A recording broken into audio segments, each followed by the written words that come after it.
As a project manager, the most important thing you can do is to plan. A good project plan is the best way to assure the success of your project. Schedule-centered planning is an approach which recognizes that all aspects of your project plan are interrelated and also that a realistic schedule must reflect all other planning areas. Let's first look at what drives planning. Planning is based on the project definition. This may be a feature list or detailed requirements. You may also need a concept or an architecture laying out what the final deliverable will be like. Frequently, you will be creating your project plan while a technical person is developing that architecture. And don't forget the external products or projects, such as a legacy system that has to be modified. Your organization's development process also drives planning. It defines the deliverables that must be created and the processes or procedures that must be followed. Deliverables may include design documents, an interface specification, or a timing analysis. The processes may address performing design reviews or making a major purchase. With these, you have the context in which you develop your plan. Now let's walk through what it takes to create a schedule. Your planning starts with the Work Breakdown Structure, or WBS, where you break down the scope of your project into its basic elements. First, the end product is broken down into component pieces, and each component is further broken down. This divide and conquer process is continued until you have what you consider to be manageable pieces.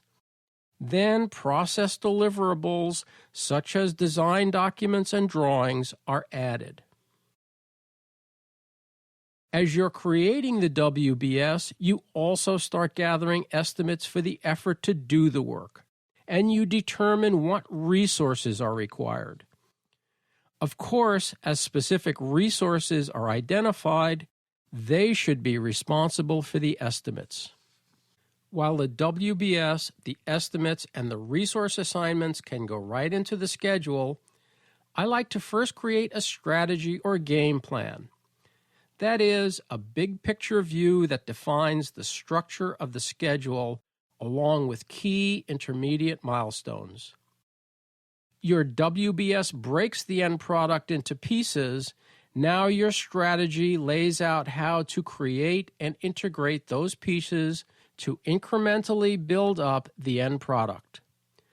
This gives you an iterative, agile-like plan. Once you have your strategy, then you can start creating your schedule. Each deliverable is expanded to add the tasks to create that deliverable. Then process elements such as design reviews and procurements are added where needed. Links are added to set the sequence in which tasks will be performed, and resources are assigned to all of the tasks. Inevitably, there will be iterations to level resources and to pull in dates. A lot of work so far, but your schedule is still not complete. It doesn't reflect the other planning elements such as procurement, risk, and quality. Some projects require major purchases, and since this is the only time I have to deal with a budget, I work on both together. Procurement activities such as preparing specifications and going out for quotes must be included in the schedule, along with proper lead times and times to gather signatures. I've seen project managers scramble to deal with late deliveries because the inherent delays in the process were overlooked. All projects have some risk, and risk is something you must address while you're creating your schedule, not after it's complete. When you first start working on your WBS, that's when you should start thinking about risk and uncertainty. What do you expect to be a challenge? What's different from past projects?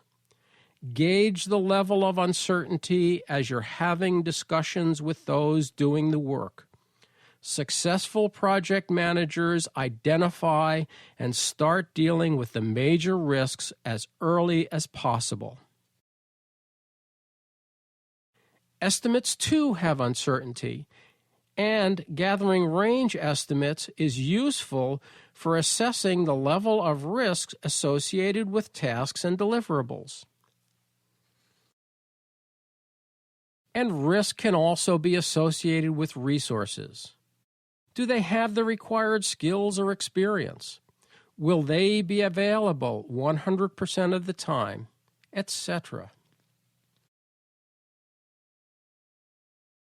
Now, as you're identifying your risks, zoom in on the major risks and use them to drive your strategy. For example, you might build a prototype or create a particular deliverable early so you can assess potential performance issues. You can also link risks to deliverables and tasks in your schedule. And you can add contingency by putting buffers into your schedule. Then you manage risk as you're managing your schedule. Finally, there's quality. Much of what goes into your quality plan comes from your organization's process. You may also need to develop acceptance criteria based on your requirements. Since quality is largely process and all of these activities go directly into your schedule, you can use your schedule to manage quality activities. So, by now, it should be clear that when properly created, your schedule is a project plan.